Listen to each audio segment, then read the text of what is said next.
कर्मचारियों के लिए बड़ी खुशखबरी। क्या जनवरी से ही बरसेंगे पैसे? जाने हर बड़ा अपडेट 8th पे कमीशन के बारे में।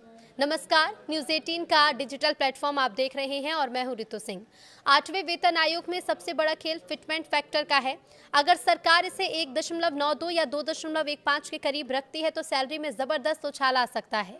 नए साल 2026 की शुरुआत के साथ ही 1 करोड़ से ज्यादा केंद्रीय कर्मचारी और पेंशन भोगियों की धड़कनें बढ़ गई हैं। चर्चा हर तरफ है कि क्या 8वें वेतन आयोग की सौगात इसी जनवरी से मिलने लगेगी। 7वें वेतन आयोग का कार्यकाल 31 दिसंबर 2025 को खत्म हो चुका है। ऐसे में सैलरी हाइक को लेकर सस्पेंस बरकरार है। तो अगर आप उम्मीद कर रहे हैं कि जनवरी के पहले हफ्ते में आपके बैंक खाते में मोटी रकम क्रेडिट होगी तो थोड़ा सा ठहर जाइए। एक्सपर्ट्स के मुताबिक भले ही 8वां वेतन आयोग 1 जनवरी 2026 से प्रभावी माना जा रहा है, लेकिन सैलरी बढ़ने में अभी समय लगेगा। वजह है आयोग का गठन हो चुका है और पूर्व सुप्रीम कोर्ट जज रंजना प्रकाश देसाई इसकी अध्यक्षता कर रही हैं। आयोग को अपनी पूरी रिपोर्ट सौंपने के लिए करीब 18 महीने का समय दिया गया है। उम्मीद जताई जा रही है कि नई सैलरी स्लैब की आधिकारिक घोषणा 2026 के आखिर या 2027 की शुरुआत तक हो सकती है। लेकिन एरियर का क्या गणित है?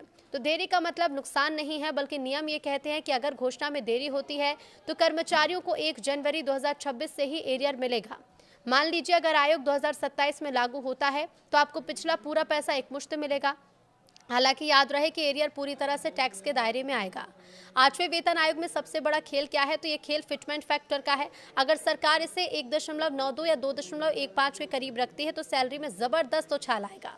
लेकिन इससे जुड़ी हुई महत्वपूर्ण बातें जो आपको जानना चाहिए। जीए का विलय। तो देखिए, रिपोर्ट्स हैं कि 2026 तक महंगाई भत्ता 70% तक पहुंच सकता है, जिसे बेसिक सैलरी में मर्ज किया जा सकता है। एक्सपर्ट्स मानते हैं कि निचले स्तर के कर्मचारियों की सैलरी में प्रतिशत के लिहाज से बड़ा बदलाव देखने को मिल सकता है।